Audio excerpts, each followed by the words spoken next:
Okay, this is an example of a risk registry.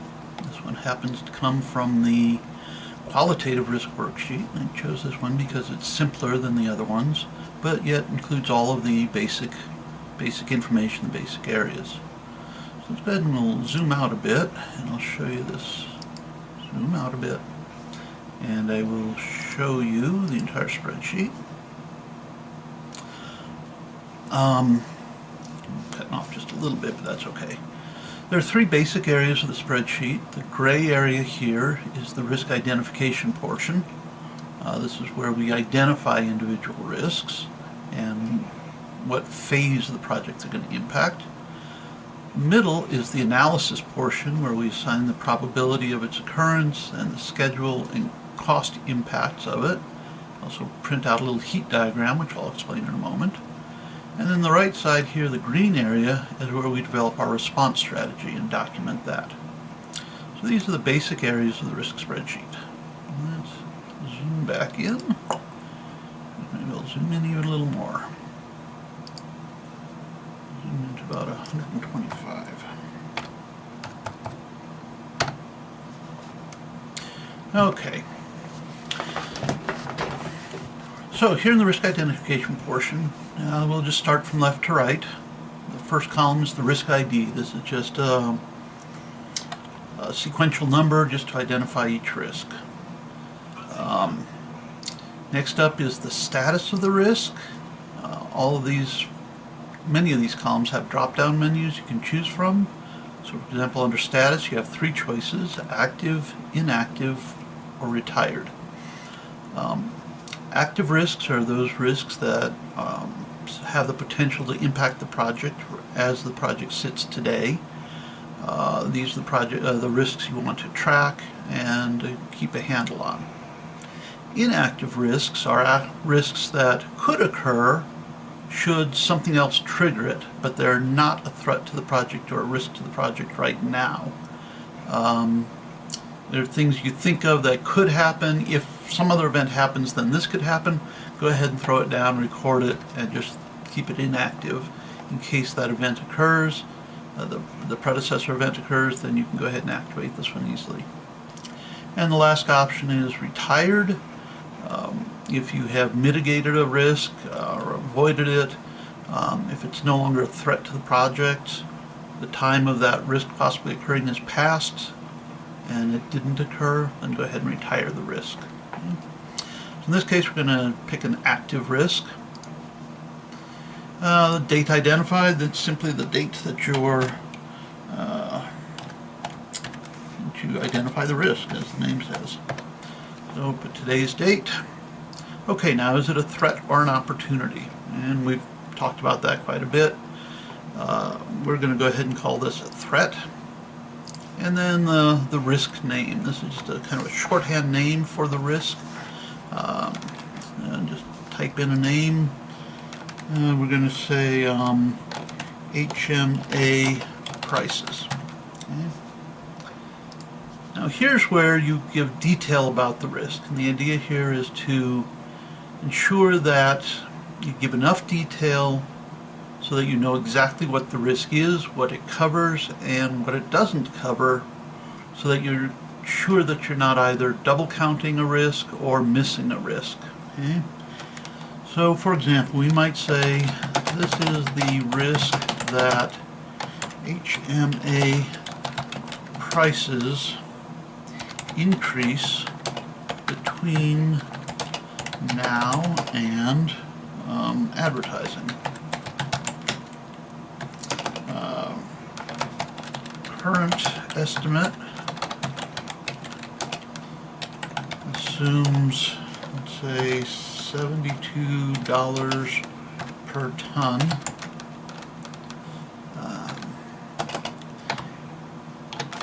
HMA is the largest item on this job. And maybe go so far as to say what a potential impact could be. If HMA increases by $1 per ton, the estimate would increase by, I don't know, how many tons do we have on the job? 40,000 tons. Okay. There, that gives a good feel for the magnitude of that risk, what it would entail. Okay. The next column then is the phase impacted, or where we're going to see the impact of this risk. So the choices here are design, right-of-way, and construction. The HMA price increase could be occurring while we're designing the project, but we're going to see the effects of that increase during construction, after the bids are received. So this is going to be a construction risk here. And go ahead and save this. We don't need to save as.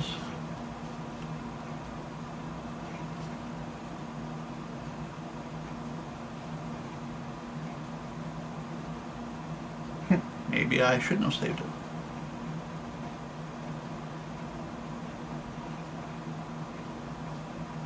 We'll edit this out.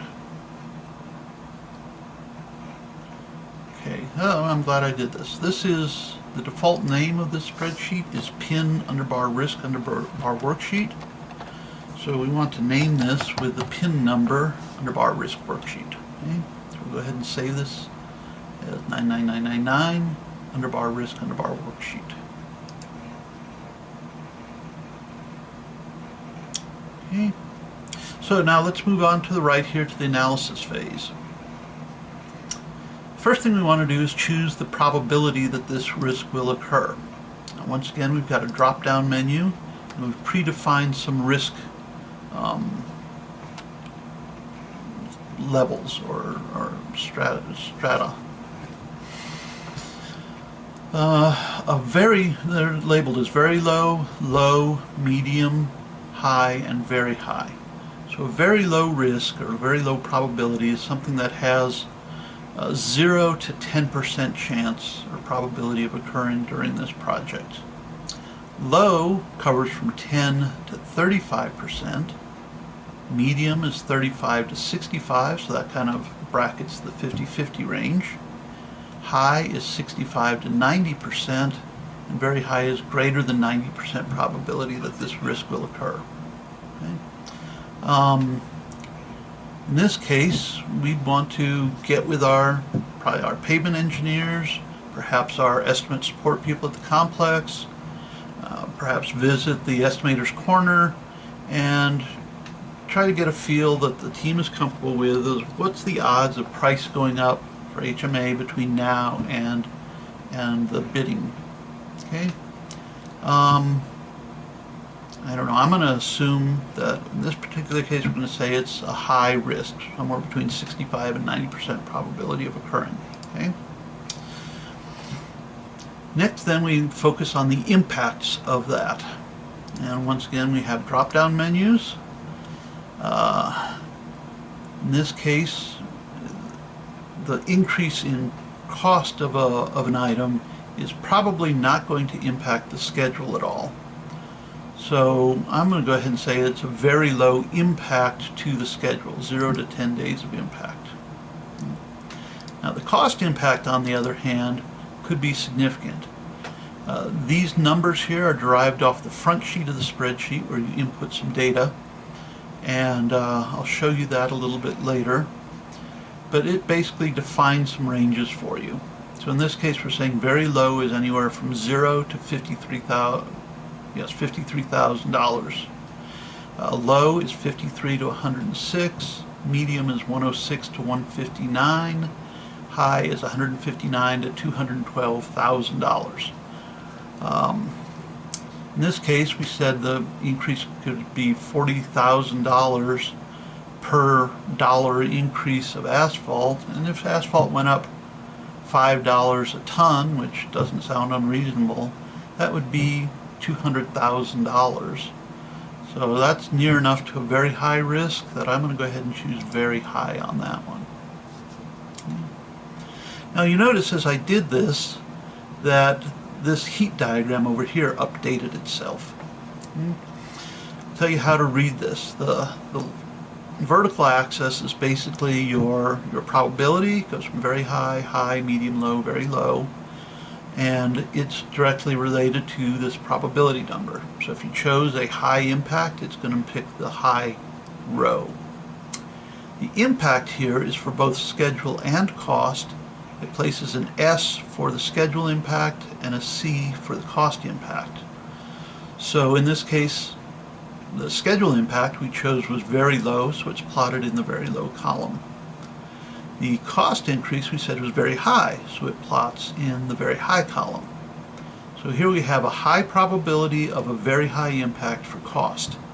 And you'll see that's plotting in the red zone here. The heat diagram is divided into 3 zones. Red, which are very high or high risks that we need to manage. Yellow is kind of those moderate ranges. And green are lower risk items. So in this particular case, we're saying that the schedule impact of HMA price increasing is probably nothing we have to be worrying about, but the cost impact certainly is. Okay.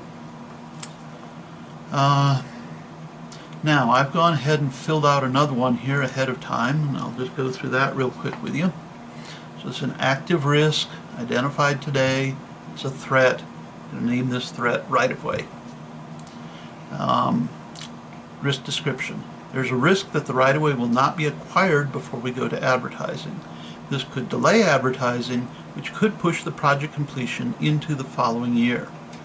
So the risk here is that given the schedule, given what we're planning on, right-of-way may not have time to acquire all the parcels, and barring any mitigation strategies, we would have to delay advertising the project. That could push us into a future construction season, and we'd have all those costs associated with going over a winter shutdown. Okay? Those costs are going to be realized in construction. Right? The delay will occur before advertising, so in the design and right-of-way phase, but the cost we're going to see comes in construction. Contractors are going to look at the schedule. They're going to say, we're probably going to have to shut this down for the winter. There are costs associated with that. We're going to go ahead and put money in our bid for that eventuality. As a wise man once said, contractors don't take risks, they price them. When they're unsure of something, they put money in it to make sure they don't lose money on the project. Okay. So I went ahead and chose a probability here of very high. I'm assuming we looked at our Microsoft project schedule, and things just aren't looking good for that. Okay, so put a very high probability. Schedule impact, I went ahead and put at 60 days. That's a high impact. Actually, you know what? Now that I think about it, it's probably closer to 90 days. Because if it does go through a winter, that's more than 90 days worth of delay during construction. Okay? For cost impact, if you start thinking about what it's going to cost the contractor to shut down for the winter, he's got his home office overhead he's got to maintain. We've got crews on the job that are going to continue to go out and inspect it. We've got to make sure everything's buttoned up over the winter, traffic control's up, or whatever. The burn rate can be pretty significant. So I went ahead and chose this as a very high cost impact. Once again, this is something you would discuss with your project team. I have an RE in there. Talk about what kind of numbers we could expect to see on that. So once again, this plots, well, actually this plots very high and very high for both schedule and cost. So this is a really significant risk that we have to manage somehow.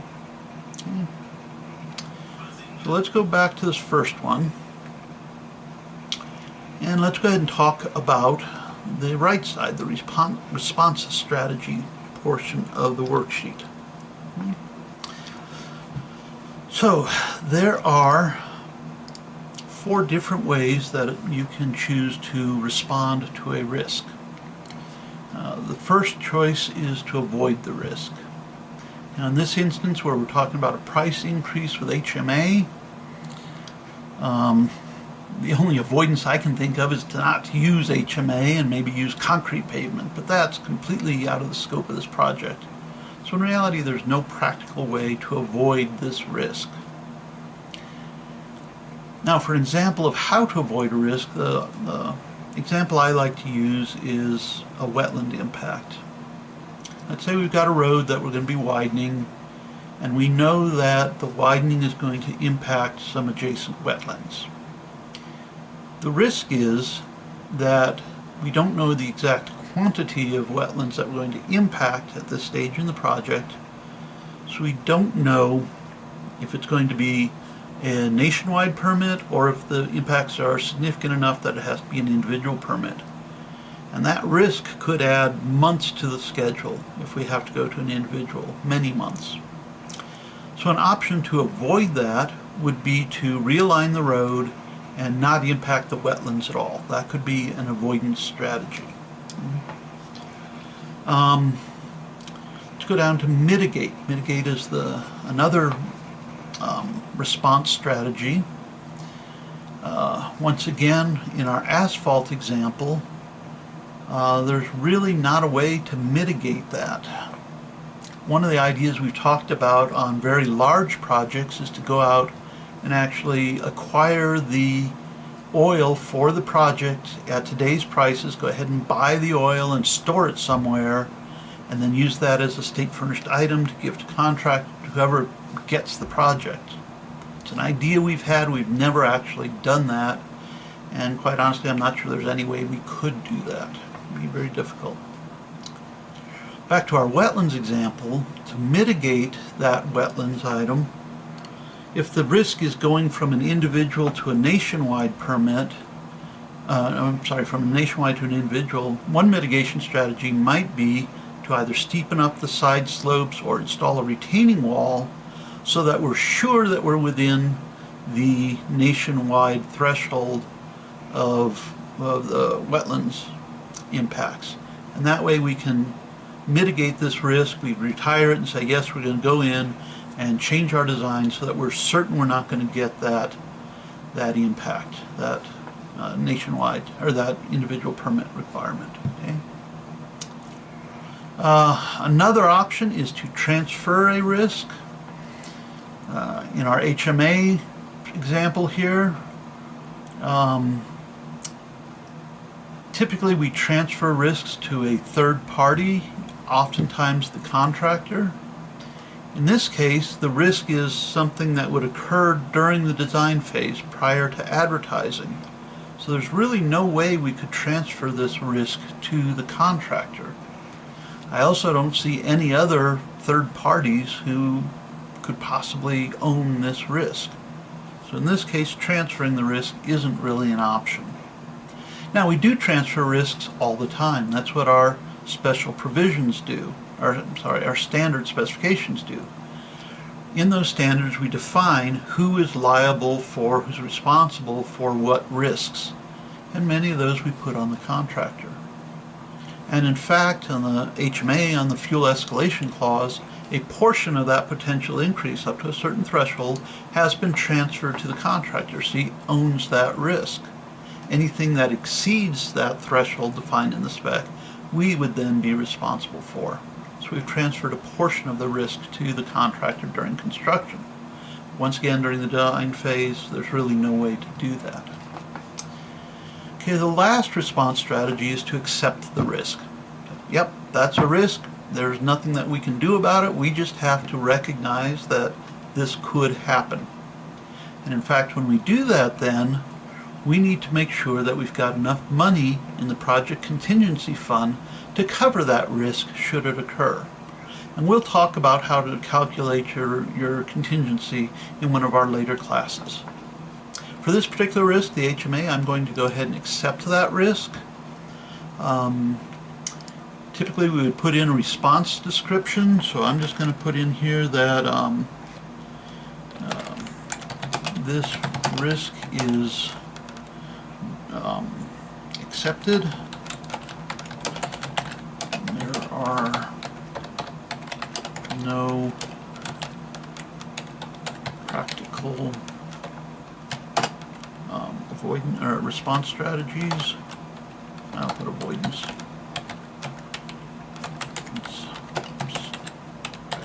Strategies. Ensure the contingency has sufficient money to cover a reasonable increase. Okay. Now that's our response description. The next step then is to assign responsibilities as to who's going to follow up on that risk. And over here we've got a primary responsibility and a secondary responsibility.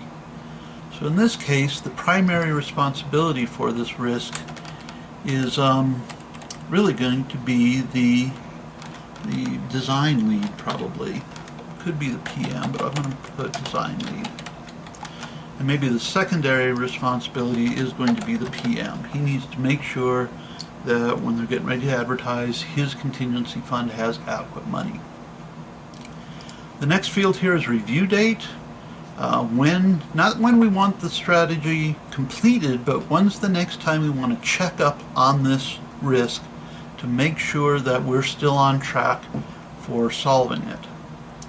Now in this particular case, we probably want to be checking back every so often to get an update on the cost of the HMA so we can keep tabs on that and make sure our contingency is adequate. So maybe in this case we're going to want to check up on that price at plan in hand meeting. Okay. I don't usually put an actual date. I don't know the date because this is fictitious. So, okay.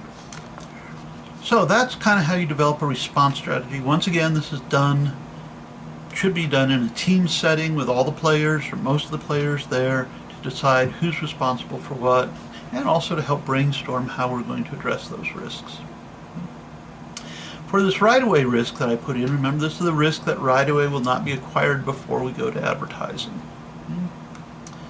One of the response strategies we often use is to advertise with limitations of operations.